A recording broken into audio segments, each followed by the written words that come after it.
just hang in there, because it's going to be very, very tough indeed. Ross is out for the intermediate combination. This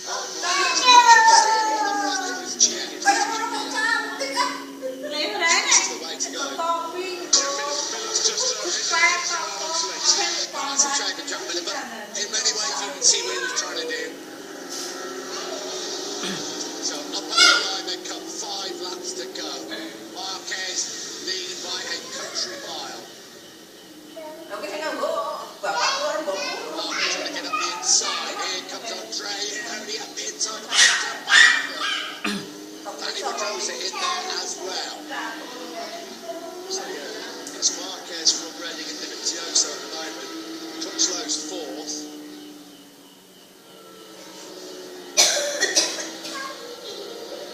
Brilliant strategy, I've got to say, but it was a gamble, surely. That was a gamble, wasn't it, Dylan? To go out on slicks when everybody else was thinking about intermediates? No, massive gamble, massive. But do you know what? Lots of people have actually said, you know, Inter's really that useful because once the track is starting to dry, they generally recommend just go straight onto the slicks. And you know, it seems like Honda were the ones who kind of took that advice a little bit more literally than the others. Great ride again by Scott Redding. Not quite the same as Assen. It started off in the wet, but now it's drying out. It came in at exactly the right time. Just feels like Mazzano history repeating itself. You know, Rossi and Yamaha just staying out on track for 2 or 3 laps too long. It's a tremendous battle going on here. You know, on the intermediates, it's absolutely flying. This is at turn 30 above the top 8 car. The difference between that and Rossi and Barbara. You know, he's got those intermediates nicely up to working temperature now. Marquez then from Reading, Divizioso. Crutchlow's a second behind Divizioso, so that battle for the podium not quite complete yet. Giannone here, this is the battle. Well, this is Giannone 5th, Pedrosa's 6th, that's Miller 7th, where he was 7th. It's Rossi who's moved back into 7th place. But Giannone and Pedrosa are breaking away from Valentino Rossi. This is really damaging for Rossi's championship aspirations, with Marquez disappearing off into the distance on those slick tyres. 48 points, the gap between Marquez and Lorenzo, and Rossi losing another 16 points, doubling his lead in the championship over Jorge and Lorenzo, and he will thank his team and the thought that went into changing those tyres, and the brave decision by him to go out on those slick tyres. Scott Redding running in 2nd place. That would be his best ever MotoGP finish. 3rd in Assen, of course, he finished 3rd in Mazzano in a similar sort of race, wasn't it, almost a year ago for Scott Redding.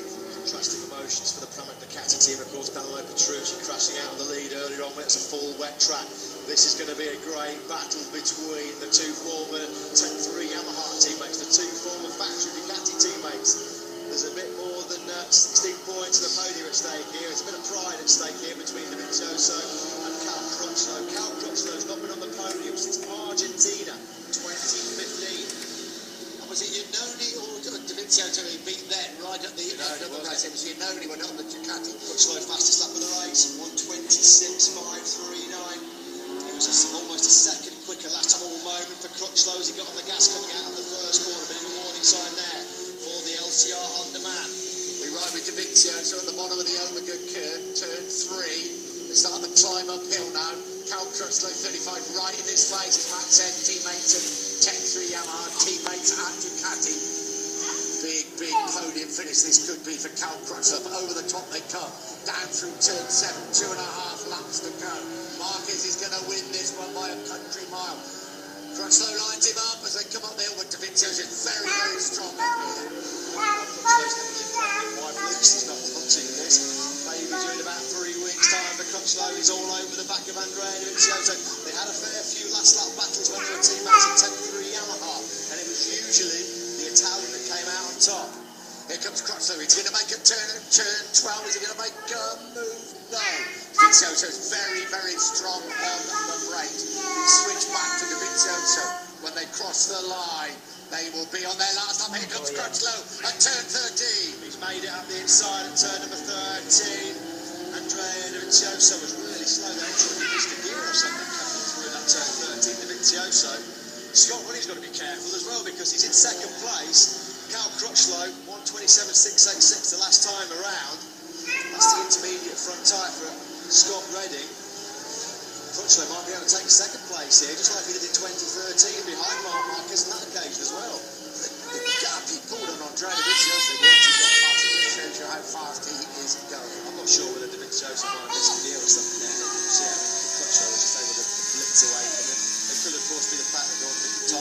I think it was because he was on the first one, had to go wide, and then he was on a very flat part of the track. I think he almost had to throttle off there. Crutchlow then. Yeah, he's closing up on his great pal, great rival, Scott Redding. Redding chasing his second successive podium finish, third in us, and there is Crutchlow. Dovizioso looked quite a likely race winner while it was wet, now down in fourth place. Yuzoni Pedrosa Valentino Rossi running in seventh. It wasn't so long ago that Marquez was over 30 seconds off the win in this race. He's now nearly 21 seconds clear. And Crutchlow's now swarming all over the back of Scott Redding. Crutchlow passed Dovizioso last time around here at turn number 13. Marquez is on his last lap. No way through this time around for Crutchlow. One lap left of this amazing 30-lap German Grand Prix, round 9 of the championship. Side by side, the two British riders as they come into turn 1. Redding holds the advantage. No, he doesn't. Crutchlow is through. He did that to Polar Spargo early, but this is going to run him wide. Brilliant manoeuvre by Cal Crutchlow up into second place. Crutchlow's just put in the fastest lap of the race, a 1:25.355. This is the battle for 6th place. Pedrosa from Rossi, Jack Miller up the inside, Hector Barber, Lucio Cecinello, LCR on the team. What's he can't watch? He's not watching Lucio Cecinello. This is Crutchlow at his best. This is the old Crutchlow, isn't it? Redding will know that Crutchlow's got by far the superior pace, so Scott Redding will know. Although he might be vulnerable, you know, to an attack from Andrea Dovizioso. Second place, Scott Redding can forget about that. Crutchlow is clearing off into the distance. Now it's all about Dovizioso and Redding. Redding's under severe pressure. Dovizioso's cut the gap down to under half the second. The battle for third is not over. But salute this man and salute his team. This is the battle. Dovizioso now trying to steal that third place from Scott Redding. He's going to get up the inside. So coming to turn 12. Dovizioso through. Can Redding get back at him? No, he can't. Marquez wins for the 7th successive time here in the Saxon Ring, and thanks his team. What a ride by Crutchlow. Now Crutchlow, he threw his best ever Grand Prix result in second place. This late heartache for Scott Redding. He just ran out of grip at the end of that race. He's furious. Dovizioso back on the podium. Well, Lucio Cecinello rather, he can smile now. Here comes Andrea Iannone to take 5th place for the 2nd race in succession. Pedrosa from Jack Miller. Miller had a great last couple of laps. Valentino Rossi and disconsolate 8th place for him. Hector Barber in 9th. Disappointing for him. Alvaro Bautista, decent ride for him on the Aprilia. Top 10, they're the only ones to finish the race as we stand at the moment. Then we have Eugene Lavity, another good ride, 11th. Maverick Vinales in 12th place. But brilliant stuff from Marquez and from his team. They took the gamble after that big crash also in the morning warm-up, and it worked. What about poor old Jorge Lorenzo? Almost silent as he didn't come across the line. Yeah, we're coming over the line to pick up 1 point. 15th place for Jorge Lorenzo. There we go.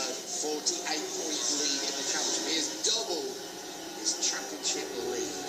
What a week.